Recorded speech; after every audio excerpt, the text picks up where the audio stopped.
Hello guys and welcome back to a new video. If you will enjoy it, don't forget to leave a like and share your thoughts in the comments to help me boost this video. Thanks. Story 1. Madame Medusa and the Bogus Ada card. Hello everyone, your friendly 2-night-a-week night auditor here. Yes, that's right, I am back at it but in a new town and with a new hotel. Didn't expect to have a story for you so soon, but here we are. Last night was my first night training at my new hotel. Things were going swimmingly up Madame Medusa, and her father came along. I call her Madame Medusa because she had ugly red hair and looked like the real-life version of Madame Medusa from The Rescuers. The father comes in first. Hey, GM training me and him exchange pleasantries. They talk about their long drive, when all of a sudden he mentions he and his daughter have 2 dogs with them. Not a problem. This hotel has a form regarding animals that must be filled out to determine if a pet fee will be added. The form includes the 2 questions the Ada allows hotels to ask regarding service animals. The father absolutely refuses to fill out the form. He states that the questions are illegal under the Ada. IAGM explains it is their policy that the form must be filled out. He then trots out the golden First Amendment auditor line of policy does not trump law, and that the Ada is a federal law. Who knew, right guys? Anyway, he emphatically states he will not be paying any pet fees. He also makes the flippant remark, well, I guess this hotel is okay with being hit with a big fat lawsuit. Despite this, my AGM allows him to check in and gives him the GM's card. And will address disagreement with the policy later. Everything seems resolved, that this until Madame Medusa comes on the scene. MM equals Madame Medusa. AGM equals Assistant General Manager. MM storms to the front desk a few moments after her father has finished check-in. I'm going to show you my credentials, so you can see these are service animals. AGM, ma'am, it's our policy that the form must be filled out. MM pulls out a card which turns out to be a bogus credential that just has some quotes from Ada law.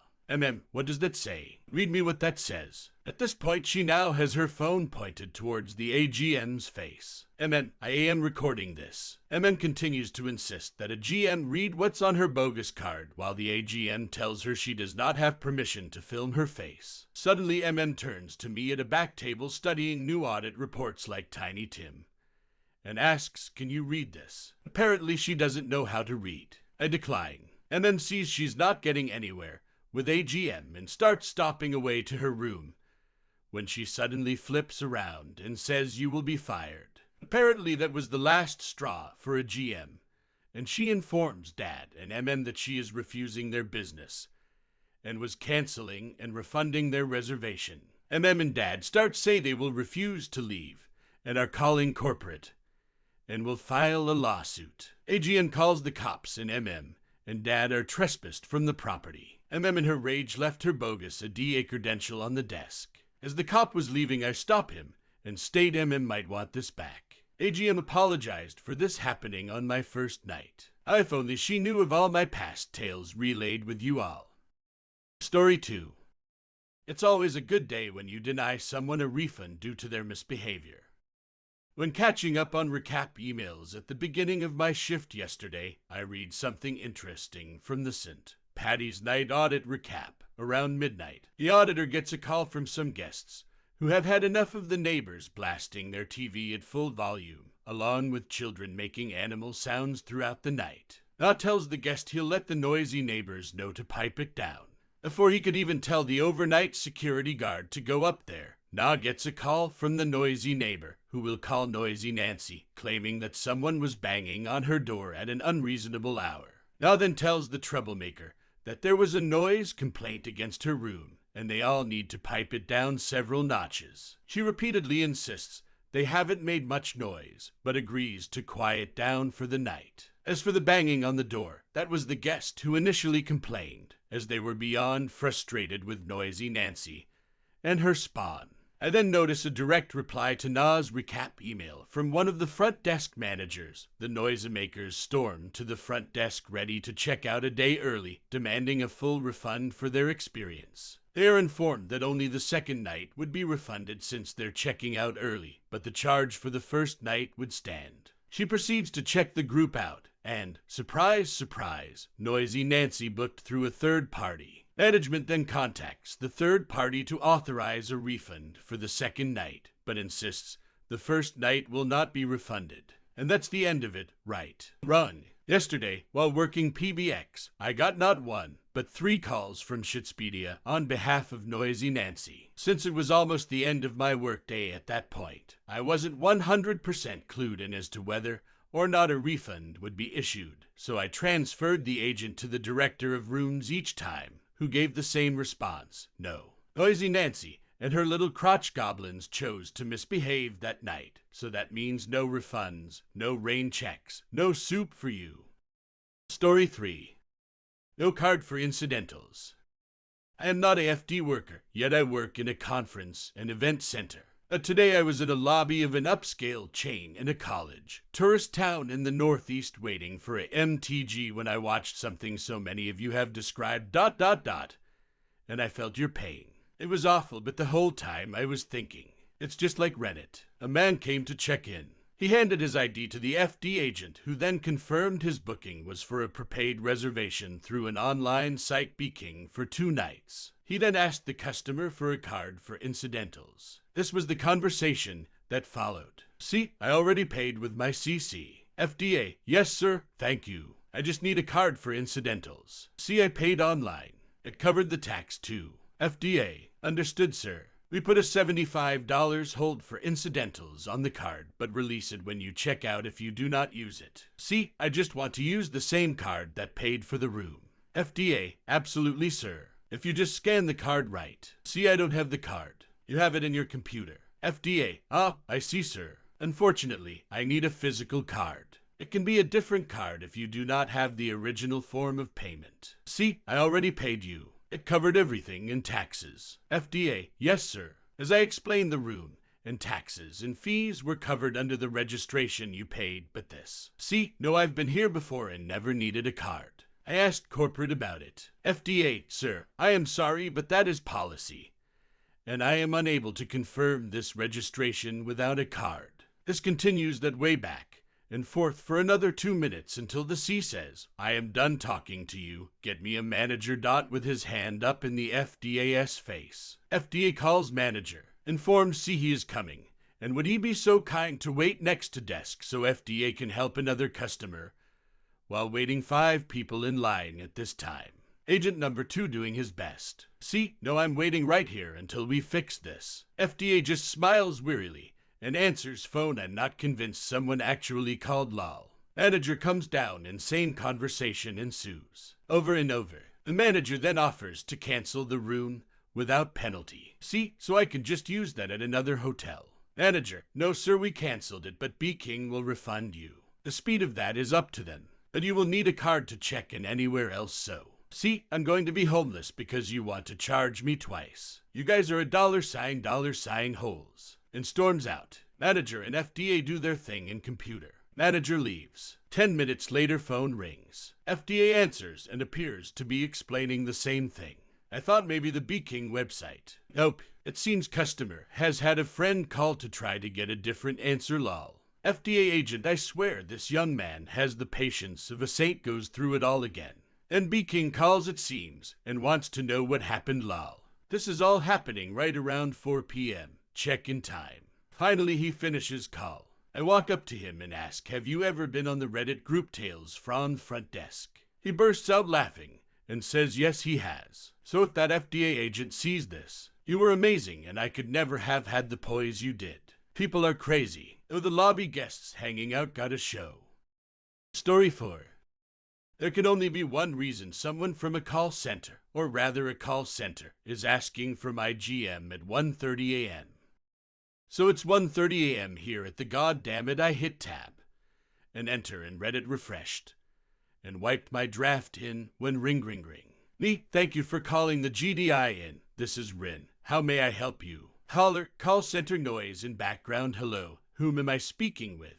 When I had picked up the phone, I was expecting yet another person calling to rent a room, and subsequently get disappointed that we were sold out. But if I hear call center noise in the background, I expect either. This is blah from PDIA, Hellwire divided by shittles.com. Hot chick tonight, calling on behalf of our mutual guest. The guest would like to cancel their non-refundable, non-cancelable booking with a complete refund. This is Blabla from Teehee Connections, also known as True Alliance, calling to see if you have any available inventory that you can put on hold for tonight for some passengers. I'm aware of this agency, and that their purpose is to get hotel rooms for airline passengers needing last-minute arrangements. But I usually just lie about being sold out because I'm not sure how such arrangements should work. The hotel doesn't have a contract with them, and from what I've heard, they ask us to hold rooms without giving us a credit card guarantee. Instead, my scam senses are tingling. It's always scammers who ask me to repeat my name with call center noise in the background. But I let the call play out. This is Rin with the GDIN. Caller, Rin, nice to meet you. May I speak to your general manager? Yep, overly friendly tone, and request to speak to GM at buttfuck o'clock. Unfortunately, our GM is not here, and will not be back until Monday. Caller, oh my god what? Did you really expect a GM to be on duty at 1:30 a.m.? Or did your obvious scam attempt backfire? It can happen that a GM is working night audit on a Saturday, but only if someone has called out, and none of the waged front desk staff have volunteered to give up a day off to work overtime. Caller, what's your general manager's name? I'm hesitant to give a name because this caller already gives me plenty of sus energy. Our GM's name isn't exactly a secret. It's on business cards that anyone walking into the lobby can pick up. I've heard of scams where someone claims to be the GM or some other high-level employee and tries to boss the FDA on duty, preying on their naivety into breaking into the cash safe and hawking the money off to the scammer. So I dodged the question. Is this an urgent matter that my GM needs to be involved at this time? Caller, yes. What's the GM's name? After a brief moment of hesitation, I can't give out their name.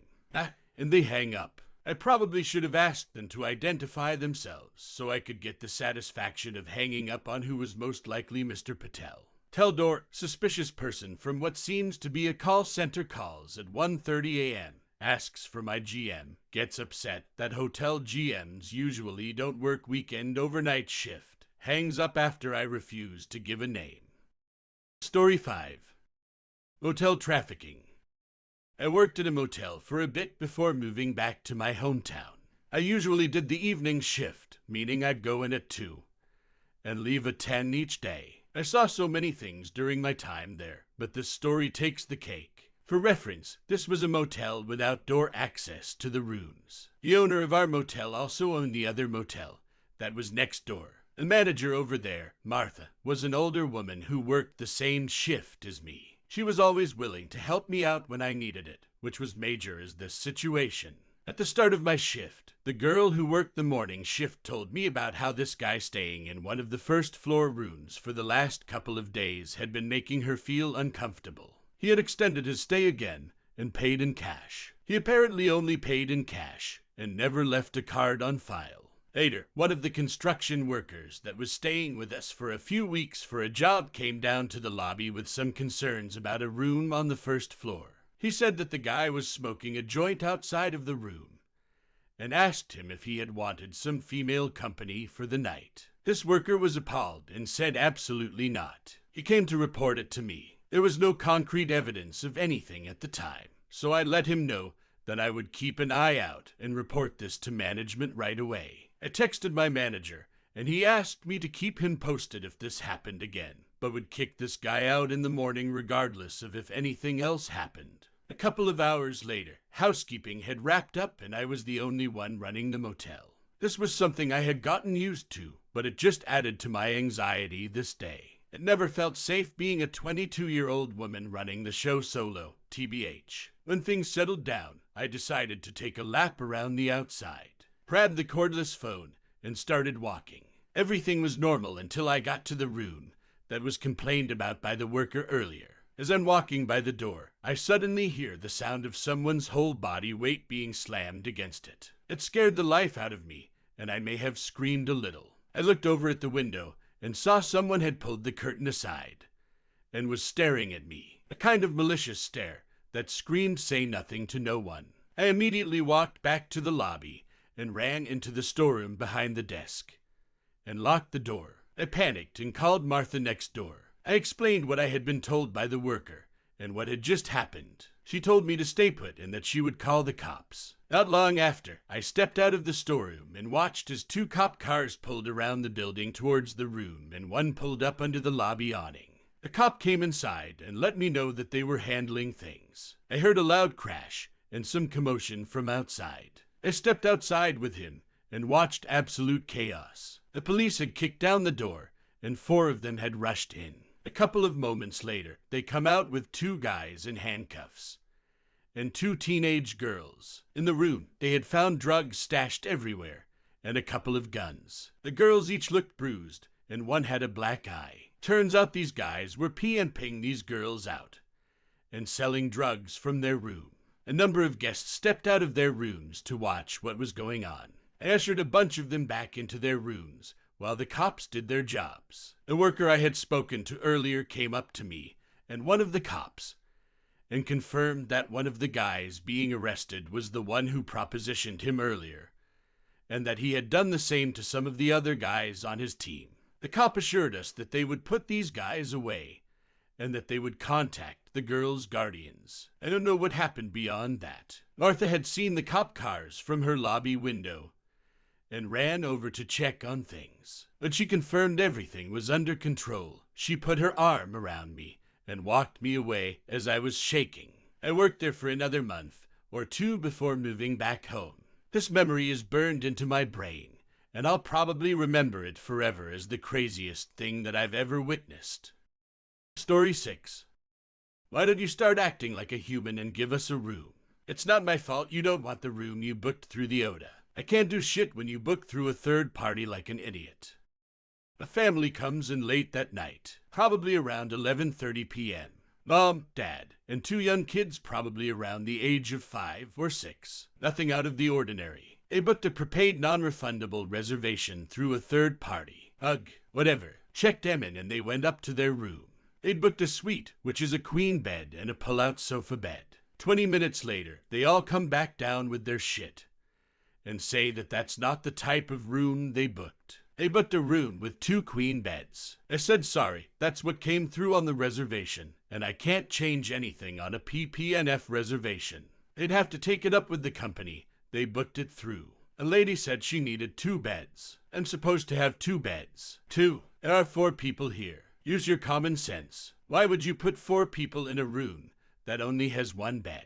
Ma'am, that's not how it works. I didn't make your reservation. I didn't pick the room type, and I can't change anything. You booked through a third party, so you need to fix this with the third party. This isn't my fault. I need 2 beds. How are we all supposed to sleep in a room with only 1 bed? Well, it certainly isn't my fault. And the room does have 2 beds. A queen bed and a pull-out sofa bed. That doesn't count. We need 2 beds. How do you suggest we all sleep in a room with 1 bed and a sofa bed? That's up to you. I can even get you a rollaway bed if you want it. That's not what I reserved. You'd have to take that up with the ODA. Lady, there are seriously 2 beds in the room. Have the kids sleep on the sofa bed. They're kids. They don't care where they sleep, and little kids love being able to sleep in places other than their own bed. It's an adventure for them. I can't even count the number of kids who come in excited to sleep on the window seat now. Of course, the woman was pissed at me. Because why not? Why not yell at the FDA for a fuck-up that they didn't make? The man showed me the confirmation email they got for the room, and it confirmed that they booked a suite. Surprise, surprise. Man calls the ODA rep and talks for a solid half hour before coming back over to the desk and telling me that the third party upgraded them from a double queen room to a suite without notice. I don't know what bullshit they're telling you, but your confirmation email very clearly listed the room as a suite at the time you made the reservation. More talking on the phone. Kids are asleep in the lobby chairs, but no, they can't sleep anywhere other than an actual bed. Face with rolling eyes. Mom is huffing and rolling her eyes and pacing. Dude is on the phone trying to get the room changed. ODA has already called me twice and asked me to change the room type even though I literally can't. What's up with OTAS always asking me to do their job SMDH? You made the reservation, you fix it. I can't do anything from here. Third party doesn't want to do anything.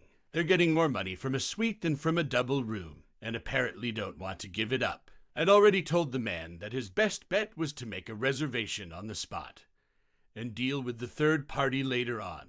I was on audit shift, so I was just chilling and doing my work while these people sat in my lobby. Hey, not my problem. At one point, I heard the lady say that she was never using that Oda again, she was using in the future instead. Bruh, how about you don't book with an Oda at all and save us all the fucking trouble? It's been over an hour. I don't care. It's not like I have to waste my time sitting on the phone trying to fix a mistake I didn't make. It's their time, not mine. The man is still on the phone, but the lady storms up to the desk and says, "We have been sitting here for over an hour. My kids are exhausted. Mistakes get made, things get messed up sometimes, but sooner or later you'll have to act like a human. So why don't you start acting like a human and give us a room?" Ma'am, I'm sorry you're so upset about this. I can give you a rollaway bed, and that's it. If you don't want it, you're welcome to leave and find another place to stay. And they took the rollaway bed. I brought it up to their room, and they had me push it inside. Whatever. Their kids were sleeping. The room was dark. And this lady starts telling me that she doesn't want to leave a bad review because I was so polite, but she would if my manager didn't discount the price or refund her. Bitch, leave a bad review then, I gaff. All that and still she doesn't understand how an OTA works. I'm shocked at the amount of people who use OTAS without knowing how they work. Edit, wow, this has drawn in a lot of OTA bootlickers. Didn't know so many of you lurked here waiting to kiss OTA ass whenever someone mentions them. If you want to defend an OTA, go get a job at a hotel and learn how they work. EDIT2, my head hurts and I can't deal with all the ignorant fucks who act like I can just break the contract between a franchise owner and a third-party company. I'm a front desk agent. Either I nor my managers have control over this, and telling me that we do doesn't make it true. If you don't work at a hotel, then shut the fuck up with your uneducated opinions. Don't make accusations about things you clearly don't understand. And to those who are telling me to quit, yeah, not everyone is an entitled rich prick whose mommy pays their bills. Some people don't have the luxury to quit on the spot. I like my job, but third parties suck ass, and so does anyone who defends them. In short, go fuck yourselves because I'm not dealing with any more bullshit today. OTA ass kissers and dumbass superiority complex motherfuckers will be blocked and ignored.